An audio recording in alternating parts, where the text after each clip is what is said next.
Yellow hair caresses undiluted wit as she strolls confident and surplus to benefit down boulevards and cul-de-sacs. The sea cannot stop her, the land cannot taint her. Wisdom is her constant companion. Clap. It's Dr. Pam Hogg. Yes. Here. Admired by all. Thank you. Rock and roll and fashion icon, she's here. The best introduction ever. And we were just saying, actually, to start the podcast on a slightly different note, because it's something that affects all of us, which is what you have for breakfast. Some people don't have any breakfast, and some people do have a breakfast. Jim was just saying that you had some soggy old white bread from the garage. From the garage, yeah. Because we ran out of bread and early on in the morning the shops weren't open, so I had to go to the garage.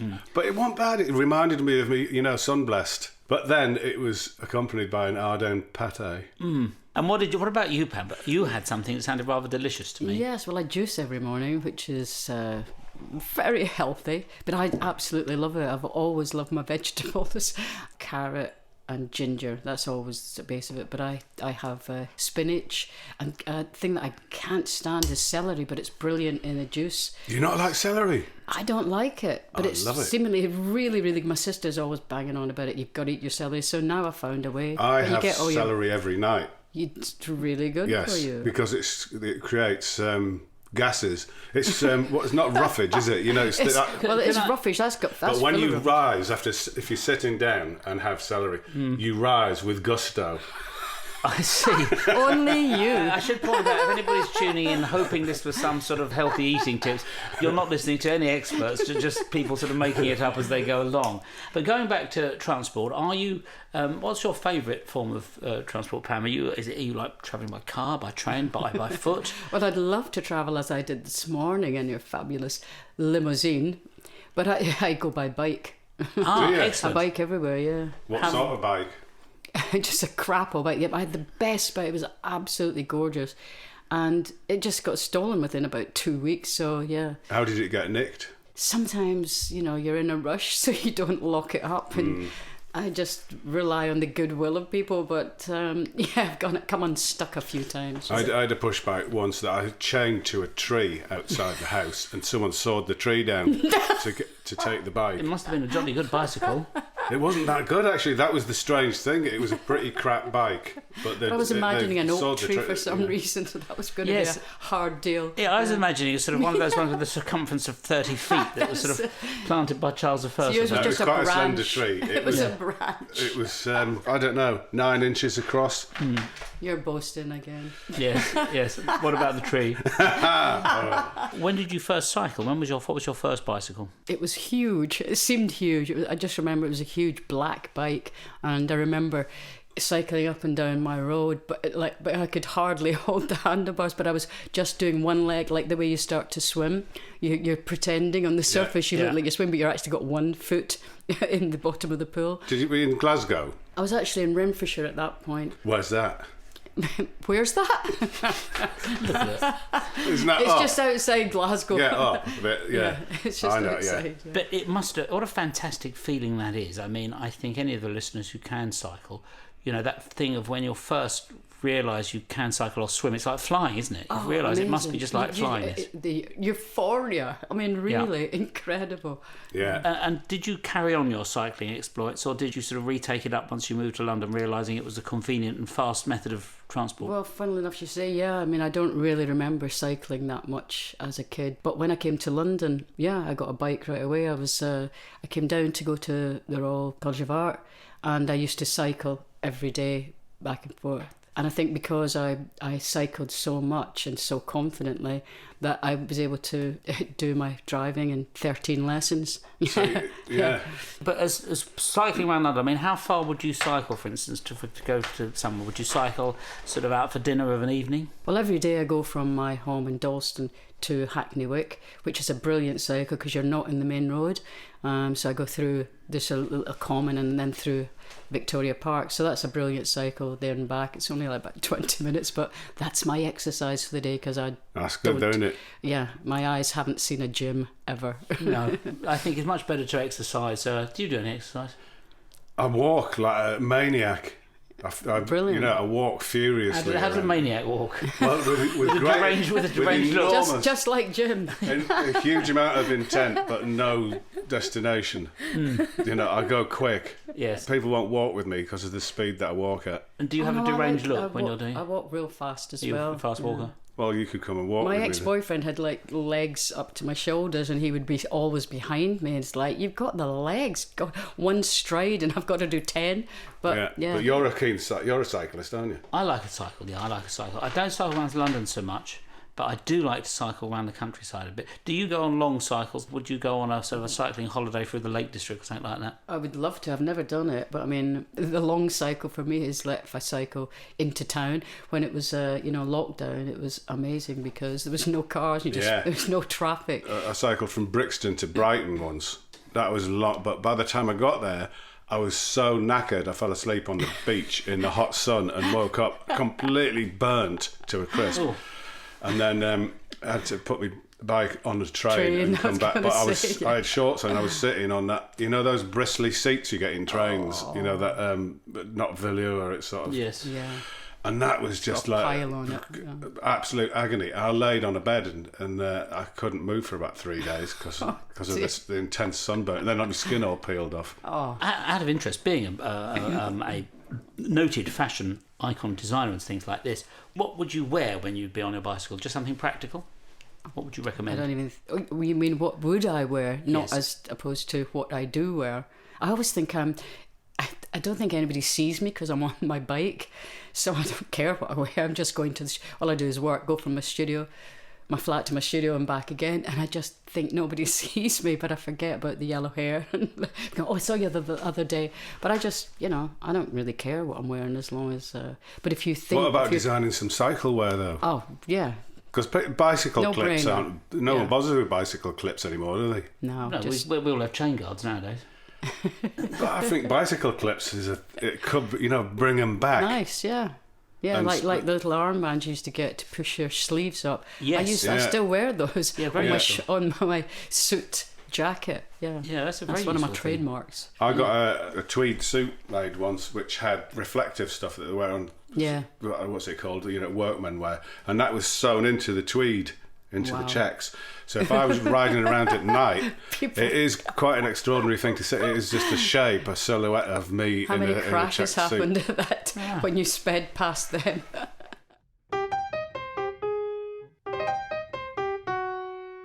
What's the best place you've ever been? Ever been? Oh, there's Apart so from many. here.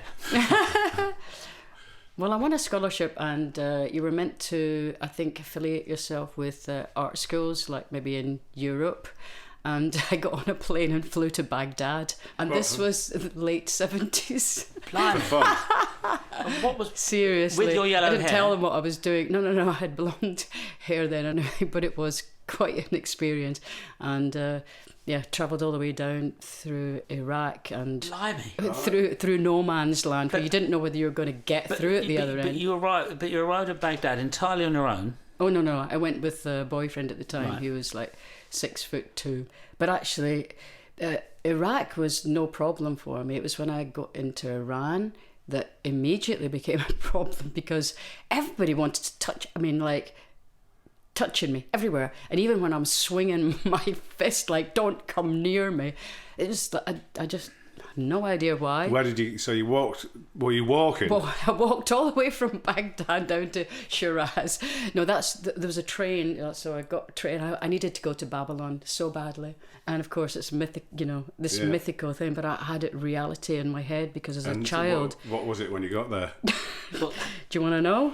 What did you have in your head from childhood? Well, as a child, we didn't have many books in us, but my dad had bought these encyclopedias from a salesman because he felt sorry for my mum never let him hear the end of it. But for me, it was fantastic because it's actually only known to me in the last few years that I have a serious form of dyslexia. I didn't realise my imagination came from any photographs. So the encyclopedias had tiny photographs throughout the whole, but I studied the photographs, and Persia was the thing that really excited me. I've forgotten what the question you asked me. So you wanted to go to Babylon? Yeah, I wanted to go to Babylon. I was like, because you thought it was going to be hanging gardens. I thought there was going to be hanging gardens. So, in the back of my mind, I knew this was not going to be there, but I just needed to go. And we couldn't get a hotel. They just took one look at us like, no. Or it was just so late when we arrived. So we had to wait at the station to go on to the next part of the journey. And the station, I needed to go to the toilet, and it was just white tiles everywhere, white tiles on the floor, white tiles everywhere, and at the very end of the room were just holes, like about 6 holes. So I went to one of them and just started, and as soon as I let go, the hugest cockroach you've ever seen. I mean, it was like a rat, the size of a rat, came out of the hole as I was pissing. Oh my God, it was. So that was the. So instead the beginnings of the hanging gardens, one of the wonders of the world was this giant cockroach. But so you couldn't get into a hotel, but you couldn't then the next day go and have a look. It was memorable. But there was nothing to see, is what you're saying. No, there was nothing to see. Well, the thing is, if I had looked up, I would have probably found somewhere, more. But it was one of those things. I just wanted to go, and I hadn't really pre-planned. I don't pre-plan anything, but this was one time I think I should have. But I have to say that the journey on the train was like extraordinary. The warmth of the people was absolutely knockout. No matter where we went, on every train journey we took, we couldn't obviously speak to people, but food was landing on our table.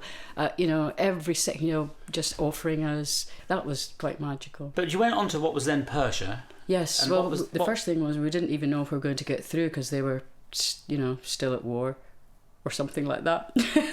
And we had to go through no man's land. Nobody would take us. So we bribed a taxi driver to take us so far, and the midday sun, this shining white creature is trying to pass through, and we got to the other end, and they're all with their machine guns, and it was like I was told basically if they've got a smile in their faces, you're going to get through. If they haven't, you're going to travel all the way back up and go through back up to Tehran and come back down again. But it was absolutely incredible. They were smiling away, and we got straight through.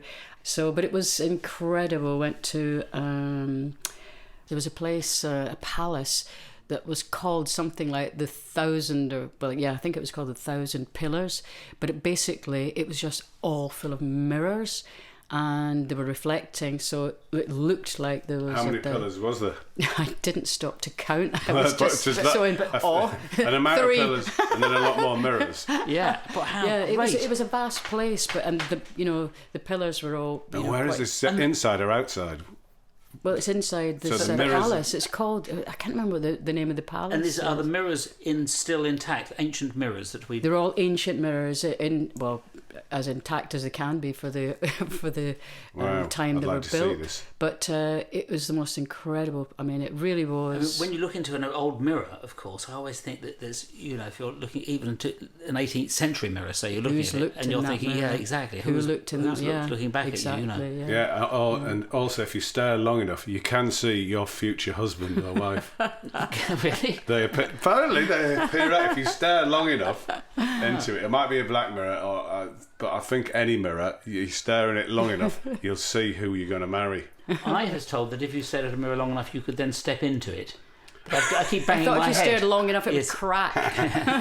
Yeah. But the idea of 1,000 pillars, probably were only 50 pillars, but I think it was with a careful 50, use of mirrors, you suddenly got 1,000. Yeah. Well, everywhere you looked, you just see the reflection of them. But it was amazing trying to get into the place, because quite often I was stopped, but I didn't really know why. And then going into this one, just like a mirage, this it was like an apparition in white, and this guy with white robes motioned to whoever it was, because you had to take your shoes off, and he said he took my shoes, literally took the shoes and handed them to the guy who was putting them on a ledge, and ushered me in when I was being told I couldn't go in. And it really was like, wow, did this really happen? It was incredible. I did once go to the Middle East. We played a show, I think, for one of the Grand Prix in Abu Dhabi, I think it was, and we went out into the desert where you could drive, and we got a puncture. Showbiz story. Leo Sayer was in the car, actually got a puncture, and it was on top of a sand dune, and you could literally, as far as the eye could see, the dunes disappeared and just went in every direction. It was like a surrealist film. You were like this speck, and as far as all you could see was these sand dunes going for miles and miles and miles. But just as I was thinking, we really are in the middle of this. Is one of the most isolated, out of the way things I've ever seen. My phone rings, and it's a bloke from Greenwich saying, "Hello, Jools. Yeah, the so-and-so that you want is coming in the shop. So if you want to come pick it up, is that all right?" I said, "Well, I'm in the middle of nowhere." I thought communication has ruined everything. You haven't paid your newspaper bill. That's right. I got in it. I was in Luxor in Egypt and got in I got a taxi, and I said I wanted to see the sand dunes, and there was a language barrier going on because he didn't understand the thing and I didn't understand. I said, were you actually dunes. meaning the pyramids, thinking they're dunes? Well, no, it's just, I just wanted to see some sand dunes. I said, take me to the nearest sand dunes. And he went, oh, okay. So I got in and went, and travelling after about an hour, I was saying, is there not any a bit nearer? And he's going, it's okay. And he said, here. And it was a football pitch with some children playing football in it. And so whatever I'd said was as sand dunes has been misinterpreted as, where's the local primary school football match?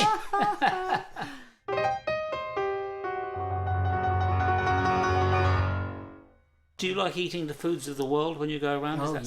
Yeah.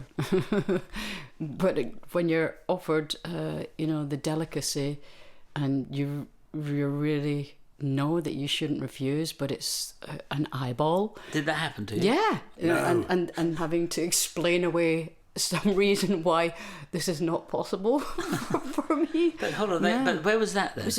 I can't remember where it was. It was some Berber territory. Absolutely incredibly laid out, the gorgeous blankets, beautifully woven, coloured, deep, rich blankets, and I'm expecting a boiled egg or something, and it's a boiled eyeball. Oh, well, at least it was cooked. I suppose that's something. Was there any salad with it? Or chips. Just an eyeball. Eyeball and chips, one of my favourites. An eyeball. That's quite an image. In an eyeball in a pita bread, because it's like you could make the pita bread wink. So what did you say when you realised it's something you didn't really, bearing in mind this presumably was a great honour being bestowed upon you as our special guest sort of thing. I just said not hungry. No, I think I was motioning as if to say, I'm not feeling so well today. Yeah. I can't really eat anything today. That's quite, the sort of travel that you've been talking about there, Pam, from your modest cycling beginnings. I mean, you're talking about international travel in places, in no-go areas and war zones and so forth. As you moved on through the Middle East, where did your trip progress to? Oh, on that trip? Or did you go back for more? I went many trips. I mean, I've been... God, the only place I haven't been to is Japan, and I've missed the chances so many times. I'm dying to go there, but I've been to Peru, Machu Picchu, climbing there when in platform shoes. And this is at a time where there's no tourist buses around. You literally climbed that thing, and you actually had to sign in. There was a little wooden box, and you signed in, and there was nobody else there. And you signed in because they had to make sure that you signed out again, because as you go up, you don't realise that just like climbing these stones that have been placed platforms. There in platforms in a Stetson, and you don't notice anything. You just know there's trees, there's like foliage around you. All you're doing is trying to get to the top. Yeah. On the way down, you see right through the trees, and it's just sheer drop. Oh no! Yeah, I went up in my platform shoes, came down on my arse. Every stone on my arse. It was terrifying, complete vertigo. Oh, That happened to me in Thailand. I went up to the temples that have the steps. And Yes, same yes, thing. yes, Scamper yeah, up the steps. yes, Oh, this yeah. is easy. And then you got to the top, which was sort of inhabited by bats. So I thought, I don't really want to go in there. Genius. I'll turn around and come back. And exactly the same thing. yeah. I was just thankful that I got back down again intact. I mean, people literally did fall off. What, they were actually Fall through, yeah. Well, that's why they had to count you. You know, I think there was about 5 of us did the trip. Now there's like hundreds of bus loads, and I don't think they even climb up those steps. They just go straight into Machu Picchu. And then this boyfriend was with Rick.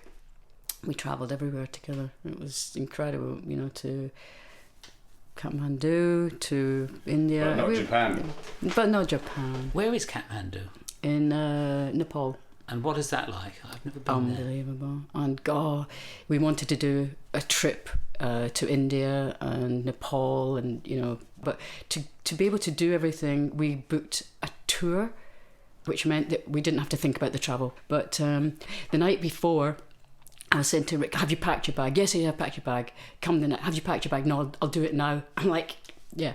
So he picked up a tiny suitcase. Which he had just been, I think, the day before to his old house where his mother had been packing up all this stuff. He hadn't seen it since he was a child.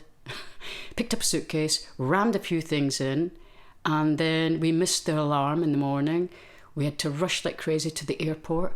We were like almost missing the flight, running like crazy. Then we had to go through the bleep. Mm-hmm.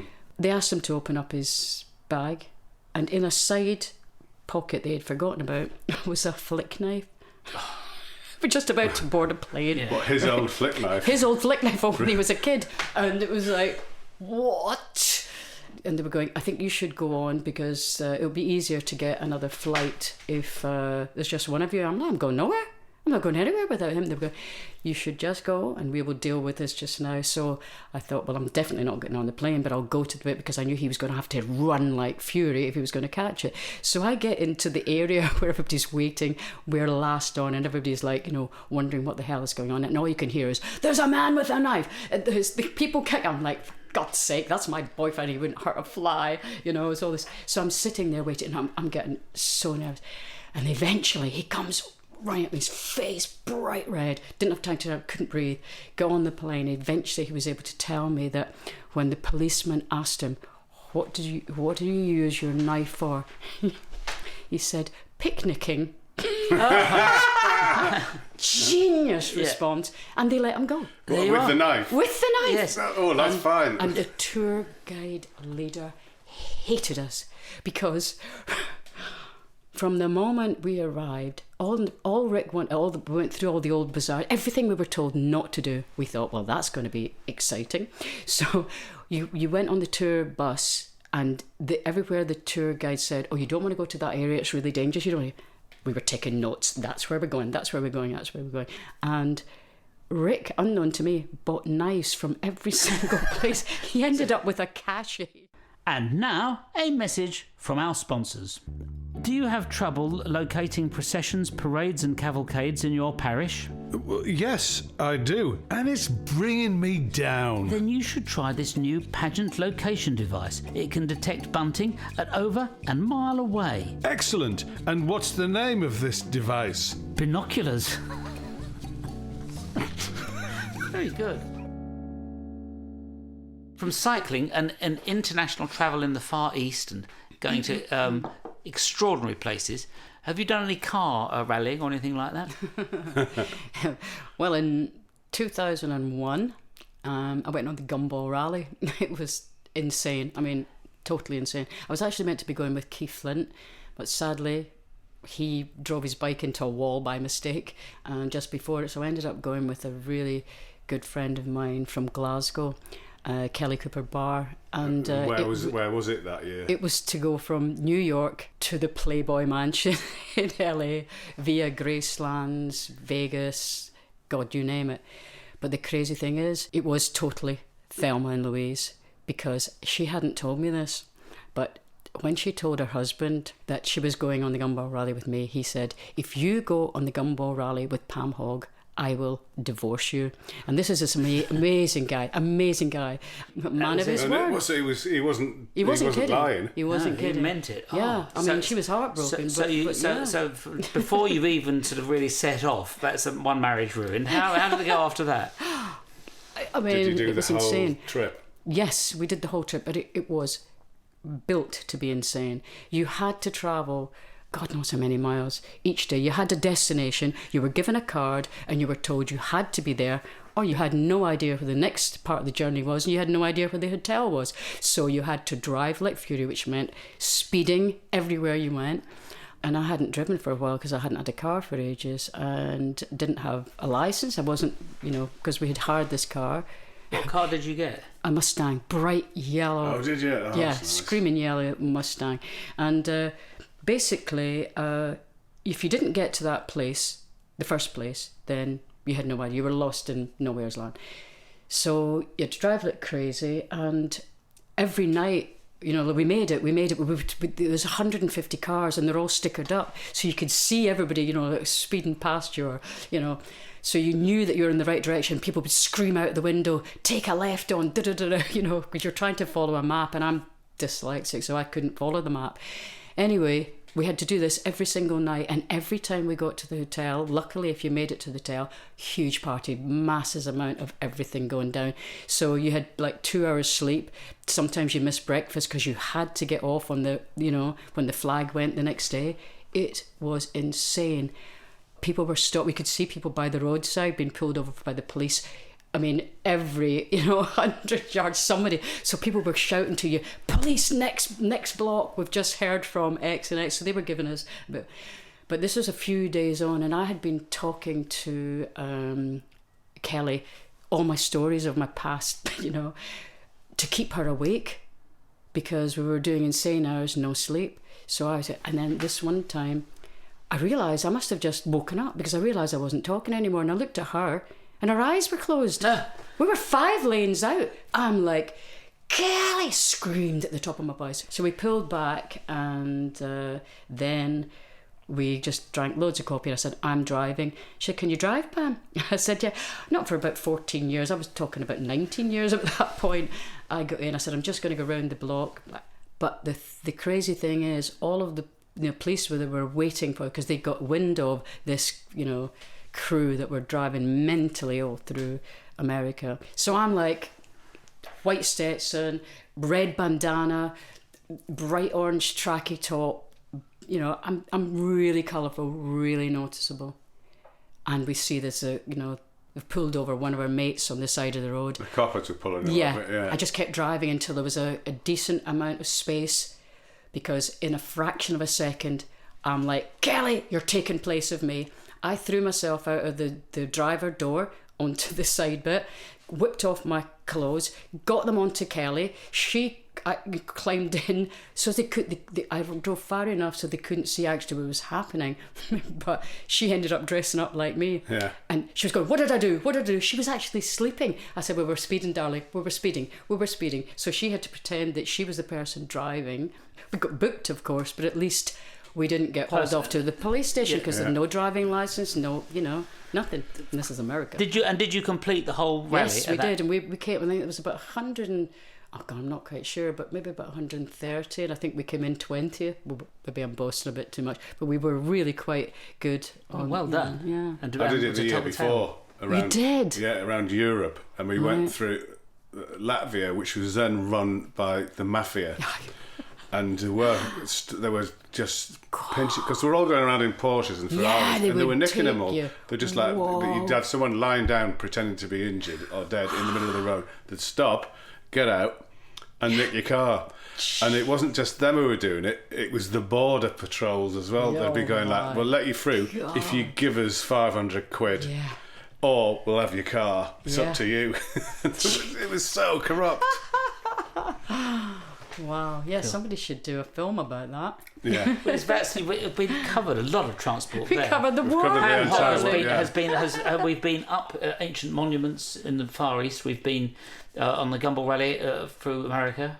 We've been everywhere, actually. Apart from Japan. But next time you come on, you'll have been. Can we go? Yes. Can let's we go. organise a trip? Let's have a trip, yeah. I love it in Japan. I like Japan. Yeah. Lovely. Anyway, Let's work a ruse. thank you so much, Pam Hogg. Pam Hogg, thank you for joining us today. Thank you.